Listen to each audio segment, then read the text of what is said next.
माननीय साथियों, नमो बुद्धाय, जय भीम। आज के अम्बेडकर संदेश में आपका हार्दिक स्वागत है। बाबा साहब डॉक्टर अम्बेडकर संपूर्ण वाङ्मय खंड 1 का ये अब आखिरी दौर के अम्बेडकर संदेश हम आपके समक्ष प्रस्तुत कर रहे हैं। आज के अम्बेडकर संदेश के बाद एक अम्बेडकर संदेश और आपके समक्ष प्रस्तुत करेंगे और इसके बाद ये खंड समाप्त हो जाएगा। मेरे साथियों, आज के अम्बेडकर संदेश को हम फोकस करेंगे भारत में उदार दल की वर्तमान में स्थिति क्या है। एक बड़ी चिंता थी श्री एम.जी. रानाडे की कि आखिर भारत में जो उदार दल की वर्तमान स्थिति है उसको लेकर वो बेहद चिंतित थे। और बाबा साहब इस बात को कहते हैं कि अगर उन्हें पश्चाताप होता वर्तमान में तो भारत में उदार दल की स्थिति वर्तमान स्थिति को लेकर सबसे ज़्यादा पश्चाताप होता। ये बात बाबा साहब कहते हैं। तो आइए आज के अम्बेडकर संदेश को हम जानते हैं कि भारत में उदार दल की वर्तमान स्थिति क्या है और इस पर एम.जी. रानाडे साहब की चिंता क्या है। शुरू करते हैं आज के अम्बेडकर संदेश को BBAIC सारनाथ, वाराणसी, राज्य उत्तर प्रदेश, देश भारत के सौजन्य से। भाषा लिखते हैं कि भावी पीढ़ियां महान पुरुषों के अंतिम वचनों और अंतिम पश्चातापों में हमेशा रुचि लेती हैं। महान पुरुषों के अंतिम वचन इस लोक के बारे में उनके अनुभव तथा परलोक संबंधी उनकी अनुभूति के संदर्भ में हमेशा महत्वपूर्ण नहीं होते। उदाहरण के लिए सुकरात के अंतिम विचार ये थे कि उन्होंने क्रीटो को बुलाकर उसे ये कहा कि हम एस्क्यूलेपियस को एक मुर्गे के देनदार हैं, उसका कर्जा चुकाना है और इसे किसी भी हालत में नहीं भूलना। किंतु महान पुरुषों के अंतिम पश्चाताप हमेशा महत्वपूर्ण होते हैं और वे मनन करने के योग्य होते हैं। नेपोलियन की मनोदशा को लीजिए। सेंट हेलेना में अपनी मृत्यु से पहले नेपोलियन ने 3 महत्वपूर्ण मुद्दों के बारे में अपनी बेचैनी जताई थी। आखिर नेपोलियन ने 3 महत्वपूर्ण मुद्दों पर जो बेचैनी जताई वो 3 महत्वपूर्ण मुद्दे हैं क्या? तब बाबा साहब कहते हैं जो आखिर में उसके पश्चाताप बने वे इस प्रकार थे। वह अपने जीवन की सर्वोच्च घड़ी में अपने प्राण नहीं छोड़ सका। उसने मिस्र छोड़ा, अपनी पूर्व दिशा में विजय प्राप्त करने की महत्वाकांक्षाओं का त्याग किया और उसका अंतिम पश्चाताप जो किसी भी प्रकार से किसी से कम नहीं था वह था वाटरलू में उसकी हार। क्या रानाडे के मन में कोई भारी पश्चाताप थे? ये नेपोलियन के मन में जो पश्चाताप थे मरने के समय वो हमने समझ रखे। मेरे साथियों, बाबा साहब यहाँ प्रश्न करते हैं कि क्या रानाडे के मन में कोई भारी पश्चाताप था? ये जो अम्बेडकर संदेश है ये बाबा साहब का सही मायने में स्पीच है जो बाबा साहब ने श्री एम.जी. रानाडे के 101वें जन्म दिवस के उपलक्ष्य में हो रहे कार्यक्रम के अवसर पर दिया था। बाबा साहब को मुख्य वक्ता के तौर पर आमंत्रित किया गया। बाबा साहब ने क्रांतिकारी स्पीच देते हुए यहाँ पर क्या कुछ कहा उसको हम अम्बेडकर संदेश के माध्यम से आपके समक्ष प्रस्तुत कर रहे हैं। और ये जो अंतिम खंड 10 खंडों में यहाँ पर स्पीच है और 10वां खंड अंतिम खंड यहाँ पर आपके समक्ष है। हालांकि ये समय अभाव की वजह से ये 10वां खंड वहाँ स्पीच नहीं दिया जा सका था, लेकिन बाबा साहब कहते हैं कि इसको बाबा साहब ने चूंकि तैयार कर रखा था जो यहाँ किताब के माध्यम से आप तक पहुँच रहा है। भाषा लिखते हैं कि क्या रानाडे के मन में कोई भारी पश्चाताप थे? एक बात तो निश्चित है कि यदि रानाडे को कोई पश्चाताप थे तो वे उस प्रकार के पश्चाताप नहीं थे जिन्होंने नेपोलियन के मन की शांति भंग कर दी थी। रानाडे सेवा के लिए जीवित रहे, न कि प्रशंसा के लिए। उनके लिए इस बात का बहुत कम महत्व था कि उनकी मृत्यु उनके यशस्वी तथा गौरवशाली क्षण में हो या अकीर्तिकर क्षण में, या वे एक नायक के रूप में मरे, एक विजेता या स्वामी के रूप में मरे, या वे एक साधारण आदमी की तरह मामूली सर्दी जुकाम से मरे। वास्तव में रानाडे को कोई पश्चाताप नहीं था। अभिलेख से पता चलता है कि रानाडे को किसी ऐसे कार्य या घटना का आभास नहीं था जिसका उन्हें पश्चाताप रहा हो। वे आजीवन प्रसन्न व शांत रहे। परंतु ये पूछना उचित है कि यदि रानाडे आज जीवित हो जाएं तो क्या उन्हें कोई पश्चाताप होगा? तब बाबा साहब कहते हैं कि मुझे विश्वास है कि एक विषय ऐसा है जिसके संबंध में वह बहुत ही दुखी होंगे और वह विषय है भारत में उदार दल की वर्तमान स्थिति। भारत में उदार दल की वर्तमान स्थिति को लेकर श्री एम.जी. रानाडे अगर जीवित होते तो बहुत ज़्यादा चिंतित होते। आखिर चिंता का कारण क्या है, ये बात साहब आज यहाँ पर ये स्पीच में क्लियर कर रहे हैं, जिसको हम आपके समक्ष रख रहे हैं। पासा लिखते हैं कि भारत में उदार दल की इस समय क्या स्थिति है। उदार दल आहत है। वास्तव में ये बहुत नरम अभिव्यक्ति है। उदारवादी भारतीय राजनीति के तिरस्करणीय व्यक्ति हैं। नॉर्टन द्वारा एक अन्य संदर्भ में प्रयुक्त शब्दों में कहें तो उन्हें न जनता ने अपनाया और न ही सरकार ने। उनमें इन दोनों में से किसी की भी अच्छाई नहीं है, किंतु दोनों की बुराइयां हैं। एक समय ऐसा था जब उदार दल कांग्रेस का प्रतिद्वंदी था। आज उदार दल का कांग्रेस के साथ संबंध कुत्ते और मालिक के संबंध जैसा है। कभी कभार कुत्ता अपने मालिक पर भौंकता है, किंतु अपने जीवन में अधिकांश समय में वह अपने मालिक के पीछे चलने में ही संतुष्ट रहता है। उदार दल कांग्रेस की पूंछ के अलावा और क्या है। उसका अस्तित्व इतना निरर्थक हो गया है कि बहुत से लोग ये कह रहे हैं कि उदारवादी कांग्रेस में क्यों नहीं मिल जाते। रानाडे उदार दल के विध्वंस से होने वाले पश्चाताप को किस प्रकार पचा सकते हैं? कोई भी भारतीय किस प्रकार इस पश्चाताप को पचा सकता है? उदारवादियों के लिए उदार दल की विफलता एक अति दुखद घटना है, परंतु देश के लिए वास्तव में यह एक घोर अनर्थ है। एक दल का अस्तित्व लोकप्रिय सरकार के लिए इतना अधिक अनिवार्य होता है कि इसके बिना आगे बढ़ने के संबंध में सोचा ही नहीं जा सकता।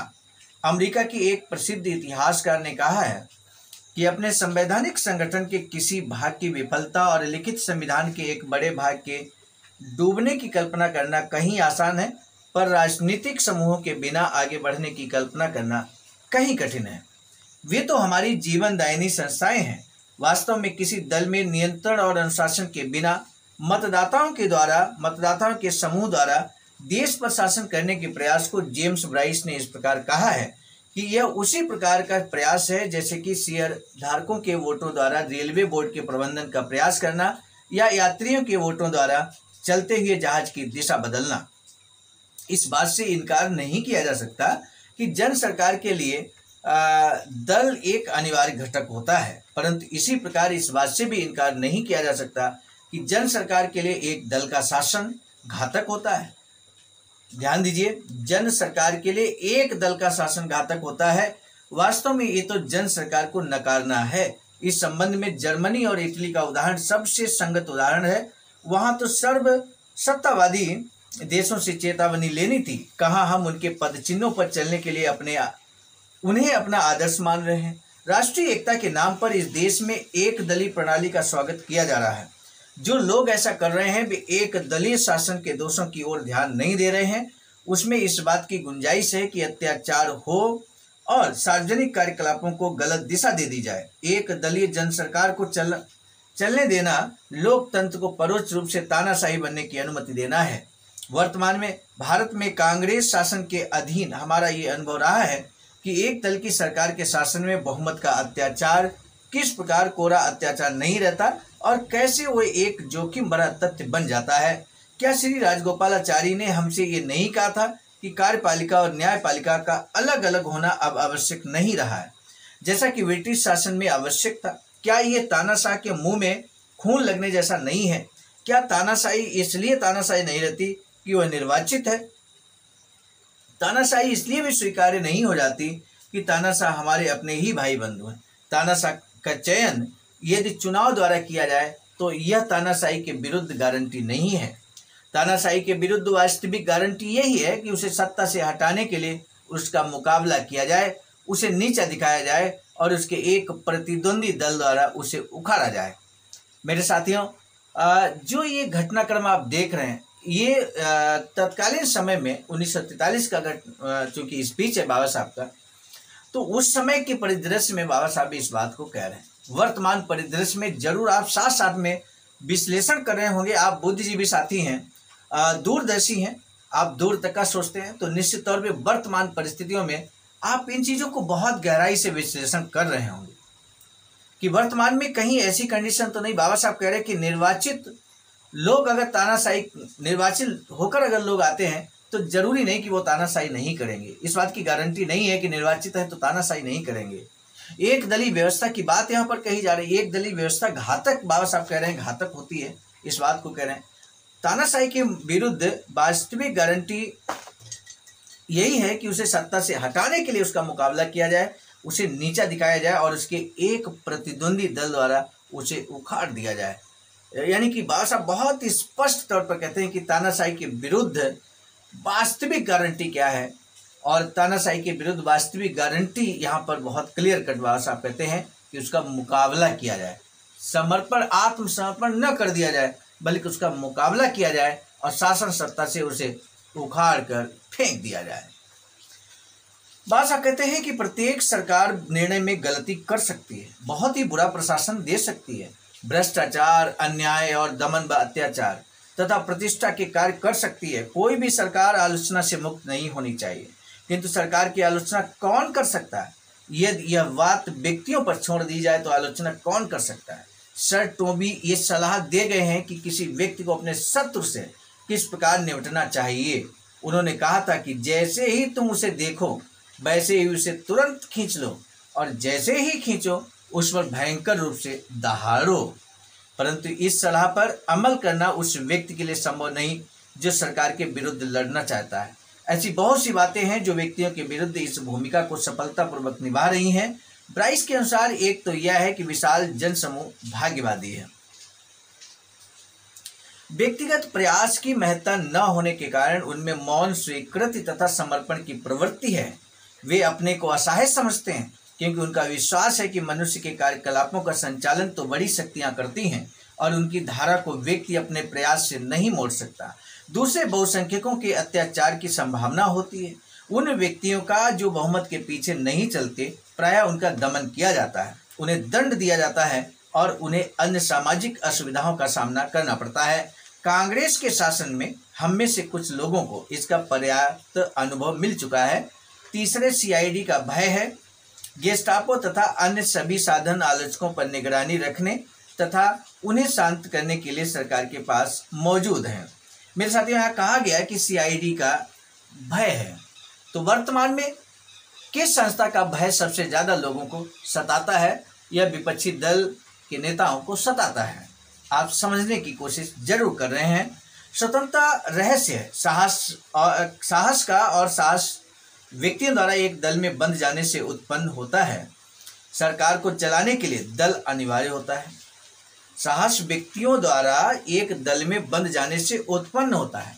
यानी कि अगर आप एक दल के सदस्य हैं, एक संगठन के सदस्य हैं, तो आपके अंदर साहस होगा, करेज होगा।